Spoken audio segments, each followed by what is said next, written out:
इस कथा का मुख्य उद्देश्य श्रवण करना है। ये बड़ी सुंदर बात है।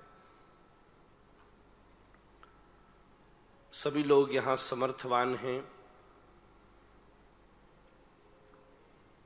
कैसा भी आयोजन रख सकते हैं, पर कल भी ये बात हो रही थी, उतना विस्तार हो कि हम सब लोग बैठकर प्रेम से सुन सकें। श्रवण करना ही, श्रवण करने की जिज्ञासा के साथ आना ही कथा की सर्वश्रेष्ठ तैयारी है। सर्वश्रेष्ठ तैयारी।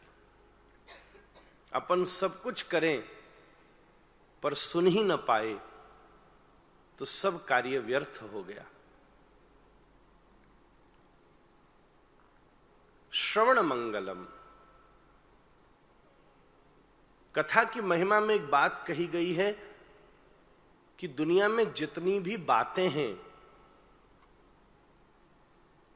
जब तक उनको जीवन में लागू नहीं किया जाए तब तक वो असर नहीं देती। पर भागवत जी की कथा ऐसी है जो केवल सुनने मात्र से मंगल हो जाए। सुनना भी तो कुछ करना ही है।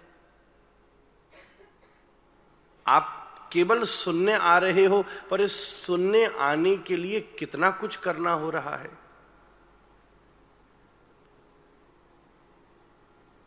विलियम शेक्सपियर लिखते हैं, इस दुनिया में सबसे कठिन काम है किसी को सुनना। और भारतीय के लिए तो सबसे विशेष, अपने पास बातचीत करने का मसाला इतना है। समाज भी है, फिर रिश्तेदारियां भी हैं, फिर व्यापार भी है। विदेश में आप चले जाओ तो ज्यादा बिंदु ही नहीं है बात किस पर हो। ज्यादा से ज्यादा व्यापार पे हो सकती है, देश दुनिया पर हो सकती है। भारत में तो 10 साल केस चलता रहा, बाद में पता चला अरे ये तो बुआ जी की भाभी का ही लड़का है। छोड़ो छोड़ो भाई, इतने संबंध हैं।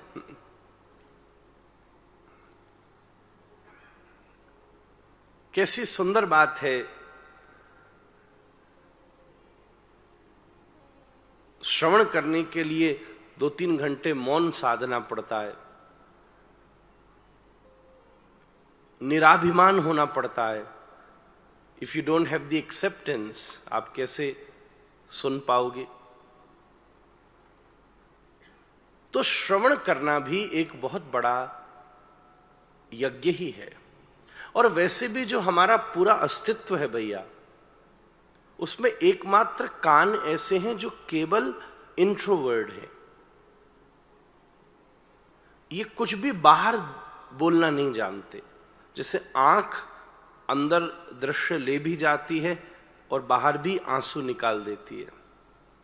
नाक भी दोनों तरफ चलती है, सांस अंदर बाहर चलती है।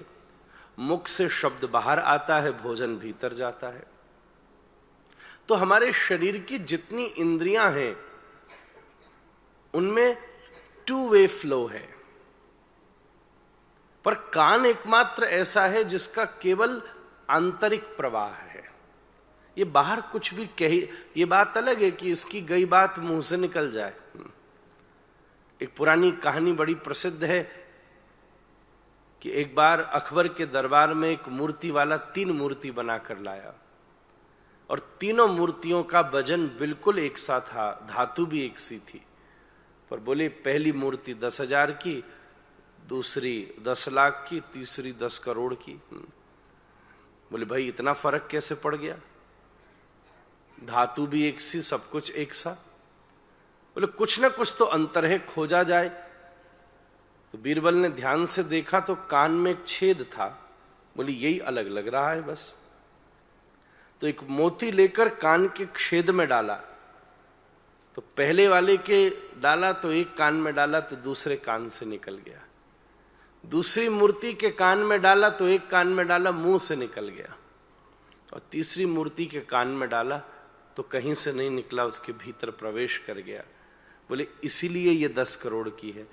क्योंकि जो इसके कान में गया, अच्छी बात, मोती जैसी बात बाहर नहीं गई, बल्कि उसके स्वभाव, मन और आचरण तक उतर गई। महाराज,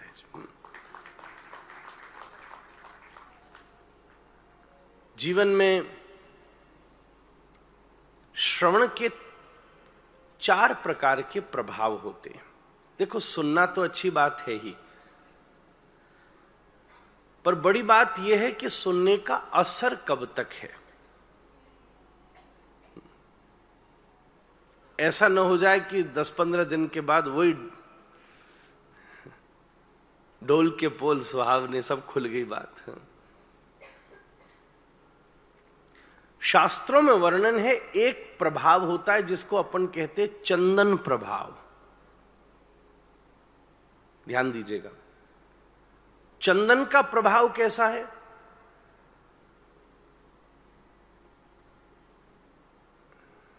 सबसे पहला प्रभाव है चुंबक प्रभाव। जैसे चुंबक का प्रभाव कैसा है? चुंबक को, मैग्नेट को लोहे के पास रखो तो वो बिल्कुल चुंबक की तरह ही असर करती है।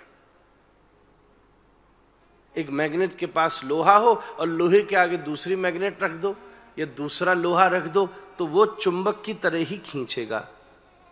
पर जैसे ही लोहे को चुंबक से दूर रख दो तो वो लोहा बन जाएगा, वो चुंबक। तो जीवन में एक प्रभाव ऐसा ही होता है कि अपन कथा में बैठे हैं, वाह राधे ही राधे हो रही है, और जैसे ही कथा से गए तो लादे, राधे कब बदल जाए लादे में पता ही नहीं पता। अब चुंबक के पास लोहा है तो उसमें तो असर है ही। ऐसे ही अपन अगर अच्छी संगति में उस समय है तो मानो अगर अपना स्वभाव ऐसा है जो इतनी जल्दी बदल जाता है, तो अपने पास एक ही तो उपाय है कि ज्यादा से ज्यादा लोहा चुंबक के पास रहे। कहने का मतलब क्या है? हम कोशिश करके जीवन में अच्छी से अच्छी संगति रखने की कोशिश करें। फिर दूसरा प्रभाव क्या होता है? उसको कहते हैं चंदन प्रभाव। चंदन में क्या गुण है? जब लगाओ तो बड़ा ठंडक मिलेगी, पर लगाने के भी कुछ देर बाद तक वो ठंडक बनी रहेगी। माथे पर बढ़िया चंदन लगाओ तो 2-3 घंटे तक बढ़िया ठंडक मिलेगी। और चंदन भी अच्छा हो, आजकल तो बाजार में तो पता नहीं, पर अगर आप ठाकुर जी की सेवा करते हो घर में तो कम से कम 2-4 चीजें तो अपने को खुद ही करनी चाहिए। भगवान ने गीता में कहा 4 वस्तु तो मेरे को सबसे प्रिय हैं। मैं आप सबसे एक बड़ी सुंदर बात कहूं, पत्रम पुष्पम फलम तोयम यो मे भक्त्या प्रयच्छति। हालांकि इनके गंभीर अर्थ भी हैं, अभी मैं उस तरफ नहीं जाऊंगा, इतना समय नहीं है। पर ठाकुर जी को रोज तुलसी चढ़ा दीजिए, अपने घर के बगीचा में सुंदर, सबके पास अच्छे घर हैं, कम से कम एक पुष्प ही प्रभु का नाम लेकर चढ़ा दीजिए।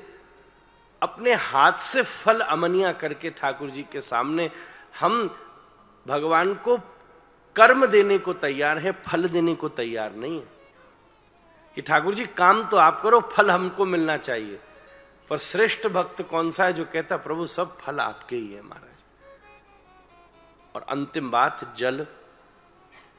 सेवा में चंदन प्रेम से खुद लगाए जल में घिसकर, और गर्मी का समय हो तो थोड़ी कपूर ज्यादा और थोड़ी केसर, और अगर मानो सर्दी का समय हो तो केसर ज्यादा।